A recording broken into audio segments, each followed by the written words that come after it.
ആ വീഡിയോ അത് ഫോണടിച്ച് ആരോ വിളിച്ചപ്പോഴത്തേനും അപ്പോൾ അത് കട്ടായി പോയിട്ട് ആ വീഡിയോ കട്ടായിപ്പോയി.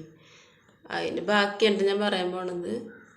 അപ്പോൾ അതിനുകൊണ്ട് ഒരു എൻട്രോ ഒന്നും പറയണില്ല, അല്ല സോറി ഒരു ഗുഡ് മോർണിംഗ് പറയണില്ല. കാരണം ഞാനത് ആ വീഡിയോ കട്ടായി പോയത്, അപ്പോൾ അതിൻ്റെ ബാക്കിയായിട്ടാണ് പറയാൻ പോണത്.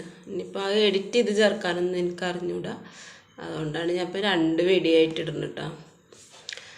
അപ്പോൾ ആ കമൻറ്റ് വന്നത് അവർ ജീവിക്കാൻ വേണ്ടിയിട്ട് എന്തെങ്കിലുമൊക്കെ ചെയ്യുന്നതിന് എന്തിനാ അവരിവിടെ വന്നിട്ട് തെറി വിളിക്കണ് എന്നൊക്കെ പറഞ്ഞിട്ടുള്ള പോസ്റ്റാണ് ഇട്ടിട്ടുണ്ടായിരുന്നത്. അപ്പം ഞാൻ പറയണത് എന്താണെന്ന് പറയുക, ഇപ്പം ഞാനായാലും ഞാനിപ്പോൾ ഇതിലോട്ട് വന്നത് എനിക്ക് എന്നെ ആരെങ്കിലും എന്തെങ്കിലും പറഞ്ഞാൽ ഭയങ്കരമായിട്ട് ഫീലിംഗ് ആവും. ചിലപ്പോൾ ഞാൻ പൊട്ടിത്തെറിക്കും, ചിലപ്പോൾ എനിക്ക് വിഷമമായിട്ട് അങ്ങനെ ഇരിക്കും. അങ്ങനെയൊക്കെ ആരെങ്കിലുമൊക്കെ എന്തെങ്കിലും പറഞ്ഞാൽ അങ്ങനത്തെ ഒരു സ്വഭാവമായിരുന്നു എൻ്റെ കേട്ടോ. പക്ഷെ അതുകൊണ്ടാണ് ഞാൻ ആദ്യം കുറച്ചൊക്കെ മുഖം കാണിക്കാതെ വോയിസ് മാത്രം ഇട്ടത്. അപ്പോൾ നമുക്ക് ധൈര്യം ഇല്ലാഞ്ഞിട്ട് തന്നെയാണ്. അതായത് എന്തെങ്കിലുമൊക്കെ ആൾക്കാർ പറഞ്ഞാൽ നമുക്കത് ഫേസ് ചെയ്യാനുള്ള ധൈര്യം വേണ്ടേ. അപ്പോൾ അത് ഉണ്ടായിരുന്നില്ല എന്ന് തോന്നുന്നുണ്ട് എനിക്ക്. അതുകൊണ്ടാണ് ഞാൻ അങ്ങനെയൊക്കെ ചെയ്ത് ആദ്യം വോയിസ് മാത്രമായിട്ടുള്ള വീഡിയോസൊക്കെ ഇട്ടത്. ഇപ്പോൾ ഞാൻ പിന്നെ അങ്ങനെ ഈ പല വീഡിയോസുകളും ഇങ്ങനെ യൂട്യൂബിൽ ഫേസ്ബുക്കിലൊക്കെ ഇങ്ങനെ കണ്ടിട്ട് അവരൊക്കെ തെറി കമൻറ്റ് വരുന്നതിന്, ബാഡ് കമൻറ്റ് വരുന്നതിനെ പറ്റിയൊക്കെ ഓരോരുത്തർ ഇങ്ങനെ പൊട്ടിത്തെറിച്ചിട്ടൊക്കെ സംസാരിക്കുന്നത് കേട്ടിട്ടുണ്ട്. അപ്പോൾ ഞാൻ വിചാരിക്കുന്നത് എന്താ വെച്ചെങ്കിൽ നമ്മളൊരു വീഡിയോ ഇടുമ്പോൾ അതിന് എന്താ പറയുക, കമൻറ്റ് വരും. നമ്മൾ കമൻറ്റ് ഇടാനും പറയണം, ലൈക്ക് ചെയ്യുക, കമൻറ്റ് ചെയ്യുക, സബ്സ്ക്രൈബ് ചെയ്യുക, ഷെയർ ചെയ്യുക എന്നൊക്കെ നമ്മൾ പറയണില്ലേ. അപ്പോൾ അവർ റിയാക്ട് വീഡിയോ ചെയ്യുന്ന ആൾക്കാർ ഇതെടുത്ത് റിയാക്ട് ചെയ്യും. പിന്നെ റിയാക്ട് വീഡിയോ ചെയ്യണം. പിന്നെ അതിൻ്റെ അടിയിൽ കമൻറ്റും ചിലപ്പോൾ എല്ലാം. ഈ ലോകത്ത് മനുഷ്യരൊക്കെ ഒരുപോലെ ആണെങ്കിൽ എന്താണ് കഥ ഈ ലോകത്ത് ഉണ്ടാവുക? അത് ലോകം സ്വർഗ്ഗമാവില്ലേ? ഈ ദുനിയാവിൽ തന്നെ സ്വർഗ്ഗം അങ്ങനത്തെ അവസ്ഥ. അങ്ങനത്തെ ആൾക്കാരൊക്കെ വേണം, അങ്ങനത്തെ ആൾക്കാരൊക്കെ ഉണ്ടാവും, നല്ലൊരു ദുനിയാവിനൊരു ഇതുള്ളൂ. അപ്പം എല്ലാവരും ഒരുപോലെ അല്ല, അത് നമ്മൾ മനസ്സിലാക്കണം, എല്ലാവരും ഒരുപോലെ അല്ല എന്നുള്ളത്. പിന്നെ ഈ ഉമ്മാനെ തല്ലിയാലും 2 വശം ഉണ്ട് എന്ന് പറഞ്ഞ പോലെ നമ്മൾ എന്ത് ചെയ്താലും അതിനൊരു എതിർവശം ഉണ്ടാവും. അതിപ്പോൾ നമ്മൾ ശരി ചെയ്യുക, നമ്മൾ ശരിയല്ല ചെയ്യണേ, ഇപ്പം ഞങ്ങൾ തെറ്റൊന്നും ചെയ്യുന്നില്ലല്ലോ എന്ന് നമ്മൾ ചെയ്യണത് ശരിയാവും, മറ്റുള്ളവർക്ക് അത് തെറ്റാണ്. അപ്പോൾ അവർക്ക് പിന്നെ പറയാനുള്ളത് അവർ പറയും. നമ്മളത് ഫേസ് ചെയ്യാൻ ഒരുങ്ങിയിട്ട് വേണം, മാനസികമായിട്ട് നമ്മളത് ഒരുങ്ങിയിട്ട് വേണം നമ്മളതിലേക്ക് ഇറങ്ങാനായിട്ട്. അപ്പോൾ ഏത് കമൻറ്റ് വന്നാലും ജസ്റ്റ് അതിനൊരു ലൈക്ക് ചെയ്യുക. എന്തായാലും അവിടെ നമ്മളൊരു മറുപടി കൊടുത്തില്ല എന്നും വേണ്ട, ഒരു ലൈക്ക് ചെയ്യുക. അതോടാണ്ട് അവസാനിപ്പിക്കുക. അതിങ്ങനെ വന്നിട്ട് പിന്നെ അവർ കമൻറ്റ് ചെയ്ത് ചിലപ്പോൾ ആ കമൻറ്റ് ഇട്ടത് ഒരാളും കണ്ടിട്ടുണ്ടാവില്ല. അവർ കമൻറ്റ് ഇട്ടുണ്ട് ചിലപ്പോൾ നമ്മുടെ ഫോണിൽ നമ്മളെ വീഡിയോക്ക് കമൻറ്റ് വേറെ ആൾ കമൻറ്റ് ഇട്ടാൽ നമ്മളെ ഫോണിലേക്കല്ല വരിക. അപ്പം നമ്മൾ ജസ്റ്റ് ചിലപ്പോൾ അങ്ങനെ കമൻറ്റൊക്കെ നോക്കുന്ന ആൾക്കാരാണെങ്കിൽ കണ്ടിട്ടുണ്ടാവും. അല്ലാതെ പിന്നെ ഇനിയിപ്പോൾ ആ വീഡിയോക്ക് ഒരു കമൻറ്റ് വേറെ ഒരാൾ ഇടുമ്പോൾ അതിൻ്റെ മുന്നേ വന്നുള്ള കമൻറ്റുകൾ എന്താണെന്ന് പോലും ചില ആൾക്കാരത് നോക്കിയിട്ടുണ്ടാവില്ല. ചില ആൾക്കാരല്ല, മിക്ക ആൾക്കാരും അത് നോക്കിയിട്ടുണ്ടാവില്ല, ആ കമൻറ്റ് നോക്കിയിട്ടുണ്ടാവില്ല. അപ്പം അങ്ങനെയാണ്. അപ്പോൾ അത് നമ്മൾ വെറുതെ ആ കമൻറ്റിനെ കുറിച്ചിട്ടൊരു വീഡിയോ ചെയ്യുമ്പോൾ പിന്നെ അത് നമുക്ക് എത്ര വ്യൂസ് ഉണ്ട് വെച്ചെങ്കിൽ ആൾക്കാർ സബ്സ്ക്രൈബേഴ്സ് ഉണ്ടെങ്കിൽ അവരൊക്കെ അത് കാണും കേൾക്കുകയും ചെയ്യും. അത് അവിടെ കിടന്നോട്ടെ, അതിനെ പറ്റി നമ്മൾ സംസാരിക്കേണ്ട വെച്ചെങ്കിൽ അത് അവിടെ കിടന്നോട്ടെ, അത് ആരും അറിയാനും പോണില്ല. അങ്ങനെ കമൻ്റൊന്നും അങ്ങനെ മിക്ക ആൾക്കാരും വായിക്കാറില്ല. അവരിപ്പോൾ എനിക്കൊരു വീഡിയോക്ക് ഒരു കമൻറ്റ് ഇടണം തോന്നി, ഞാൻ അതിന് പോയിട്ട് അതിന് മുന്നേ വന്നിട്ടുള്ള ചിലപ്പോൾ 1K കമൻറ്റൊക്കെ ഉണ്ടാവും. അതിന് പോയിട്ട് നമ്മൾ ആ കമൻറ്റൊക്കെ വായിച്ച് നോക്കിയിട്ടൊന്നല്ല അപ്പോൾ അതിനൊരു കമൻറ്റ് ഇടുന്നത്. അതൊന്നും ആരും കണ്ടിട്ടും ഉണ്ടാവില്ല, നമ്മൾ വായിച്ചിട്ടും ഉണ്ടാവില്ല.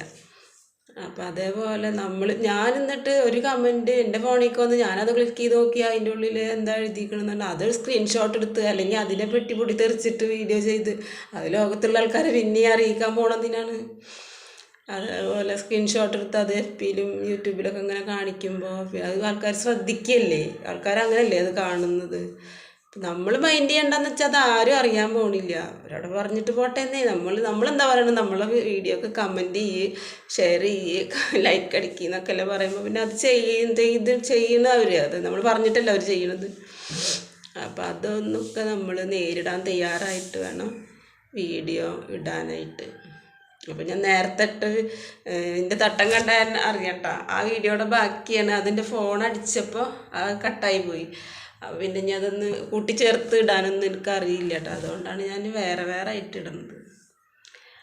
അപ്പോൾ എനിക്കെന്ന് പറഞ്ഞാൽ കമൻ്റൊന്നും വന്നു തുടങ്ങിയിട്ടില്ല. 2-3 ആൾക്കാരൊക്കെ കമൻ്റ് ഇടുന്നുള്ളൂ. അത് ലൈക്ക് അടിക്കും, ക്യൂട്ട് എന്ന് പറയും, അങ്ങനെ. അല്ലാതെ വേറെ നല്ല രീതിയിലുള്ള നമുക്ക് കമൻറ്റുകളൊന്നും വന്നു തുടങ്ങിയിട്ടില്ല, അതിനുള്ളതായിട്ടില്ല. അതുകൊണ്ടാണ് വരാത്തത്. വരും, ഭാവിയിൽ വന്നുവിടാന്നില്ലല്ലോ. അതെല്ലാ രീതിയിലും ഞാൻ കുറച്ച് ഏജുള്ള ആളാണ്. അപ്പോൾ തള്ളേ വീട്ടിലും ഉണ്ടാതിരുന്നൂടെ എന്നൊക്കെ പറയുന്ന ആൾക്കാരൊക്കെ ചിലപ്പോൾ ഉണ്ടാവുമ്പോൾ വരും. അതൊന്നും ഇപ്പോൾ ആരും, എനിക്കധികം വ്യൂസൊന്നും ആയിട്ടില്ലല്ലോ, സബ്സ്ക്രൈബൊന്നും ആയിട്ടില്ലല്ലോ. അതുകൊണ്ട് ആരും ശ്രദ്ധിക്കാഞ്ഞിട്ടാണ് ഇപ്പോൾ വരാത്തത്.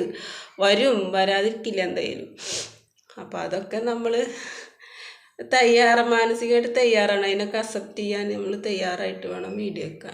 അപ്പോൾ പിന്നെ റിയാക്ട് വീഡിയോ ചെയ്യുന്ന ആൾക്കാർ, ഒരു കണ്ടൻറ്റും ഇല്ലെങ്കിൽ എന്താണ് അതിന് വെക്കൂടെ ഇതിന് വെക്കൂടെ എന്നൊക്കെ പറയും. ഒരു വീഡിയോ, ഇപ്പം ഞാൻ എൻ്റെ ഒരു വീഡിയോ ഒരാൾ റിയാക്ട് വീഡിയോ ചെയ്യുന്ന ഒരാൾ എടുത്തിട്ട് എൻ്റെ വീഡിയോ എടുത്ത് റിയാക്ട് ചെയ്താൽ ചിലപ്പോൾ ഞാൻ ഈ പറയണതൊന്നും ചിലപ്പോൾ അവർക്കത് ശരിയായിട്ട് തോന്നണമെന്നില്ലല്ലോ. നമ്മളിപ്പോൾ എനിക്ക് പറയാനുള്ളത് ഞാൻ പറയുന്നത് ശരിയാണോ തെറ്റാന്നൊക്കെ കേൾക്കുന്നവരല്ലേ തീരുമാനിക്കേണ്ടത്.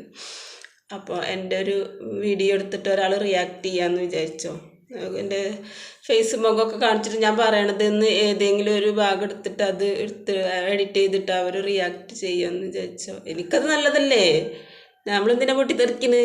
ഞാൻ അങ്ങനെ വിചാരിക്കണം. അങ്ങനെ റിയാക്ട് ചെയ്യുകയാണെങ്കിൽ ചിലപ്പോൾ എൻ്റെ വീഡിയോ കാണാത്ത ആൾക്കാരാവും അത് കണ്ടുകൊണ്ടിരിക്കുന്നത്. അപ്പോൾ അവർ ജസ്റ്റ് അവിടെ നിന്ന് പോയി ക്ലിക്ക് ചെയ്ത് അത് നോക്കി ഞാൻ എന്താണ് ഫുള്ളായിട്ട് പറഞ്ഞാൽ അവർ റിയാക്ട് ചെയ്യുന്നവർ ചിലപ്പോൾ ഒരു സൈഡ് ഭാഗം അല്ലെങ്കിൽ അതിൽ നിന്നൊരു ചെറിയ ഭാഗം എടുത്തിട്ടൊക്കെ റിയാക്ട് ചെയ്തിട്ടുണ്ടാവുള്ളൂ. ചിലപ്പോൾ ഞാൻ 8 മിനിറ്റ് 10 മിനിറ്റ് വീഡിയോ ചെയ്ത വീഡിയോ ആയിരിക്കും അത്.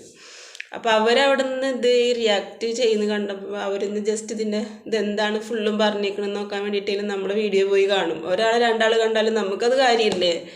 അപ്പോൾ അതിന് അവരുടെ നേരെ പൊട്ടിത്തെറിക്കണ്ട. റിയാക്ട് വീഡിയോ ചെയ്യുന്നവർക്ക് റിയാക്ട് വീഡിയോ ചെയ്യണ്ടേ? അവർക്ക് അതെല്ലാം ചെയ്യാൻ പറ്റുള്ളൂ. അപ്പോൾ അവർ ആരുടെയിലൊക്കെ വീഡിയോ എടുത്ത് ചെയ്യണം. അതിന് അവർക്ക് കണ്ടൻറ് ഇല്ലാണ്ടാണോ ഞങ്ങളത് വീഡിയോ എടുത്ത് ചെയ്യുന്നത്? അല്ലെങ്കിൽ അങ്ങനെ ചെയ്തുകൂടെ, നിങ്ങൾക്ക് കണ്ടൻറ് ഇല്ലെങ്കിൽ അങ്ങോട്ടോ ഇക്കൂടെ എന്നൊന്നും നമ്മൾ പറയണ്ട. അത് അവർ റിയാക്ട് വീഡിയോ ചെയ്ത് കഴിഞ്ഞാൽ നമ്മളൊരു വീഡിയോ എടുത്ത് അവർ റിയാക്ട് ചെയ്ത് നമുക്ക് നല്ലത് തന്നെയാണ്. അത് അങ്ങനെ ഫേമസ് ആവുന്ന എത്ര ആൾക്കാരുണ്ട്, എത്ര ഒരു പിന്നെ സബ്സ്ക്രൈബേഴ്സും ഇല്ല വ്യൂസും ഇല്ലാതെ കിടക്കുന്ന ഓരോരുത്തരുടെ വീഡിയോസുകളൊക്കെ എടുത്തിട്ടിട്ട് നമ്മൾ ഭാഗ്യത്തിനാവും ചിലപ്പോൾ റിയാക്ട് വീഡിയോ ചെയ്യുന്നവരൊക്കെ നല്ല വ്യൂസുള്ള ആൾക്കാരാവും. അപ്പോൾ നമ്മൾ വീഡിയോ എടുത്തിട്ട് ഒന്ന് റിയാക്ട് ചെയ്ത് കഴിഞ്ഞാൽ നമുക്കതുകൊണ്ട് ഗുണം ഉണ്ടാവുള്ളൂ. എന്ന് വെച്ചെങ്കിൽ നമ്മളെ വീഡിയോ കാണാത്തവർ പോയിട്ട് നമ്മളെ വീഡിയോ കാണും. അത് ഫുള്ള് എന്താണ് അവർ പറഞ്ഞിട്ടുണ്ടെങ്കിൽ ഇവർ കുറച്ചല്ലേ പറഞ്ഞിട്ടുണ്ടാവുള്ളൂ, അല്ല കുറച്ച് ഭാഗം എടുത്തിട്ടാണ് അവർ റിയാക്ട് ചെയ്തിട്ടുണ്ടാവുള്ളൂ. അപ്പം അത് ഫുള്ള് കാണാൻ വേണ്ടിയിട്ട് അവരോട് പോയിരുന്നു കാണും, നമ്മുടെ വീഡിയോ എടുത്തവർ കാണും. അപ്പം നമുക്ക് നല്ലതല്ലേ? അപ്പം അങ്ങനെ റിയാക്ട് വീഡിയോ ചെയ്യുന്നവർ നേരെയും ചാടിക്കയറാനും തട്ടിക്കയറാനും അവരെ തെറി വിളിക്കാനൊന്നും പോകണ്ട. അതേപോലെ തന്നെ കമൻ്റ് ഇടുന്ന ആൾക്കാർ, കമൻ്റ് ഇപ്പം എല്ലാവരും ഒരേപോലത്തെ മനുഷ്യന്മാരല്ല. ഈ നാവ് എന്ന് പറഞ്ഞാൽ നാക്കിന് എല്ലില്ലാണ്ട് ഇറക്കിയേക്കണം എന്തിനാ? എന്തും പറയാൻ തന്നെയാണ്. അപ്പോൾ എന്തും പറയാം. അതിനൊക്കെ നമ്മൾ തയ്യാറായിട്ട് നമ്മൾ വീഡിയോ ചെയ്യാം.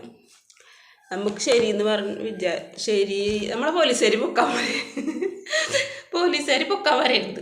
അതേപോലെ നമ്മൾ പട്ടിണിയും കിടക്കാൻ നമുക്ക് പറ്റില്ല. അപ്പം അതിന് വേണ്ടിയിട്ട് അതിനനുസരിച്ച കാര്യങ്ങളൊക്കെ ചെയ്യുക, ജീവിക്കുക. പറയുന്നവർ പറയട്ടെ, നല്ലത് എന്നുള്ള ഒരു 1000 ആളെടുത്താലും എന്തെങ്കിലും ഒരു 10 ആളേലും നമ്മളെ നല്ലത് പറയാനുണ്ടാവും. ആരും ഇല്ലാത്തവർക്ക് ദൈവം എന്താണെന്നുണ്ടോ ആരെയിലൊക്കെ ഉണ്ടാവും. അപ്പോൾ റിയാക്ട് വീഡിയോ ചെയ്യണേനും കമൻ്റ് ഇടുന്നതിനൊന്നും ചെന്നിട്ട് അവരെ തെറി വിളിക്കാനും ഇതാക്കാനും അവരെ മാനസിക നില പരിശോധിക്കാനൊന്നും പോകണ്ട. അതുകൊണ്ടൊക്കെ നമുക്ക് നല്ലത് വരുള്ളൂ. പിന്നെ കമൻറ്റിൻ്റെ കാര്യം ഞാൻ പറയണത്, നേരത്തെ പറഞ്ഞ പോലെ തന്നെ പറയുന്നത്, കമൻറ്റ് ആരും കണ്ടിട്ടുണ്ടാവില്ല, കേട്ടിട്ടുണ്ടാവില്ല. നമ്മളത് സ്ക്രീൻഷോട്ട് എടുത്ത് നമ്മൾ വീണ്ടും അതിനെ പറ്റി വീഡിയോസ് ചെയ്യുമ്പോഴാണ് അവരവിടെ പോയി നോക്കുന്നത്. അപ്പോഴവരെ വീഡിയോയും കാണും. അവരിട്ട വീഡിയോയും ഇവർ കാണും. അപ്പോൾ അത് വേണ്ട, നമ്മളത് മൈൻഡ് ചെയ്യണ്ടെന്ന് വെച്ചാൽ കാര്യം കഴിഞ്ഞു.